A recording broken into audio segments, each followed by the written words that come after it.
Alright guys, so I got about two 20-foot rows. I dug them out. I dug about a 6 to 8 inch deep hole for every single seed potato. I'm going to drop them all in and then we'll cover them up. So we got about 10 pounds of seed potatoes in these holes. I'm going to cover them up. I'll probably leave a little furrow on top just to hold some water, and then we'll hill them up as they start to mature.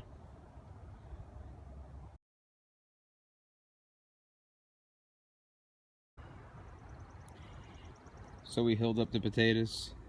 The seeds are right here. As soon as they start breaking through the soil, we'll start covering them all up with the excess soil along the borders of these rows. And that ought to do it. I'll bring you guys back after when you get once they start sprouting. And that's it. Fingers crossed. Alright guys, so I planted a whole row of kale, about 10 plants.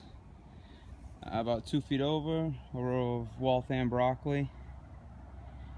And then the last spotty 2 rows next to the gate is some cauliflower and leftover broccoli plants. And just to touch on this kale, this is actually a Portuguese kale. It's like Trinoga, but it's really good. It's pretty hardy.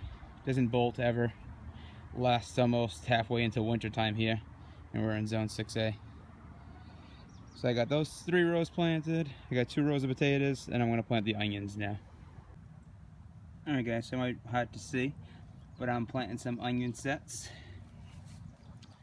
There they are right there. It's important that you don't bury the bulb all the way. Try to plant it about halfway. If you plant the whole bulb down, you won't end up with an onion. You'll end up with green onions, or scallions, whatever you want to call it. But if you want bulb onions, you got to keep the half this bulb above the earth. So that's a quick tip for your onions. So it's hard to tell. I have 3 rows of onions, about 20 feet each.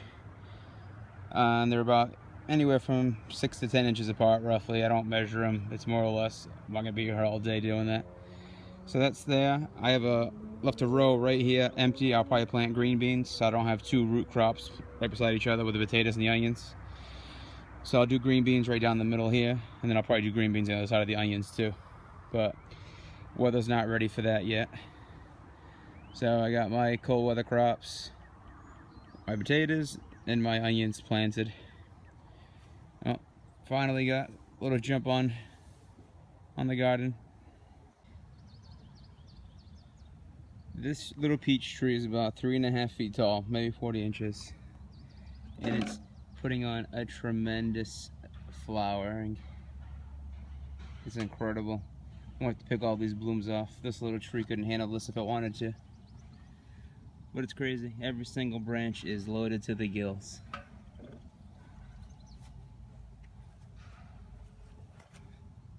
Almost every bud is a flower bud. It's crazy. This is my raised bed of herbs. It looks like my lemon balm is back. It didn't even die. Well, it went dormant. This is some chives. I have some weeds in here, and it looks like my mint is coming up everywhere already, which I don't have an issue with any mint. I love mint. That and the lemon balm makes some great tea. I'll share that with you guys once we have everything going. But I'll probably work on this herb bed tomorrow, and I'm gonna go over on a separate video. I'm gonna build a separate 12-foot raised bed, and it's gonna be strictly just strawberries right over here.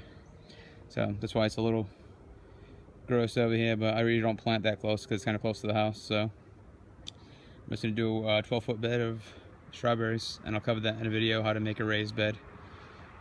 So that should cut it for today. Thanks guys.